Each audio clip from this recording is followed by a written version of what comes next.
అందరికీ నమస్కారం. ఈరోజు విశ్వ నర చక్రవర్తి శ్రీ సామల వెంకట రంగారావు గారి 107వ జయంతి. రంగారావు గారు కృష్ణా జిల్లా నూజివీడు గ్రామంలో జన్మించారు. తర్వాత గవర్నమెంట్ సర్వీస్లోకి వచ్చారు. నాటక రంగంలో కాలేజీ చదువుతున్నప్పుడే నాటక రంగంలోకి వచ్చారు. తర్వాత సినిమా రంగంలోకి వచ్చారు. ఆ కాలంలోనే పాతాళ భైరవి లాంటి చిత్రంలో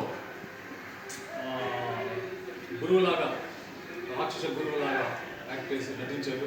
ఎంతో పేరు ప్రఖ్యాతి సంపాదించుకున్నారు.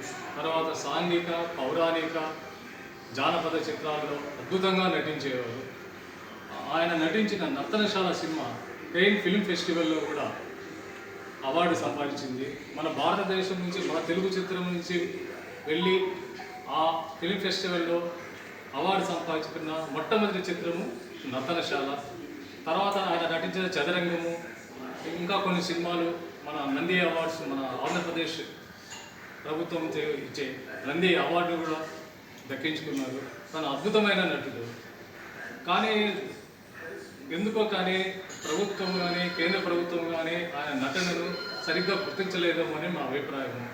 ఇప్పటికైనా ఆయనకు పద్మశ్రీ కానీ లేదా భారతరత్న ఇస్తే ఇంకా చాలా మంచిది అనేసి భారతరత్న అవార్డును మన ఇప్పుడు ప్రస్తుత ప్రభుత్వము రికమెండ్ చేసి అతని భారతరత్న అవార్డు ఇస్తే బాగుంటుందని నా అభిప్రాయం.